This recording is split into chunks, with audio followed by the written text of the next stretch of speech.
Bollywood Tollywood actor Sonu Sood సంఘ సంస్కర్త సమాజ సేవకుడు సోనూ సూద్ గారి భార్య కారు యాక్సిడెంట్కి గురైంది. ఎప్పుడు ఎలా జరిగింది? రీసెంట్గా సోనూ సూద్ గారి భార్య తన మేనల్లుని తీసుకొని ముంబై నుంచి నాగ్పూర్కు వెళ్తూ ఉంది. వెళుతూ దారిలో ఎక్కడో డ్రైవర్ స్లో చేశాడు కార్ని.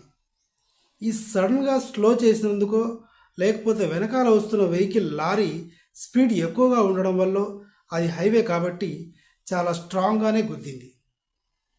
అందరూ విండ్షీల్డ్పై పడ్డారు. డ్రైవర్ మాత్రం తప్పించుకున్నాడు. చాకచక్యంగా దెబ్బలు బాగా తగిలాయి. హాస్పిటల్కి తీసుకెళ్లారు. ప్రస్తుతానికైతే ప్రాణాపాయం అయితే లేదు. ఇది జరిగింది. సూటిగా సుత్తి లేకుండా చెప్పేసినందుకైనా please subscribe my channel and thank you.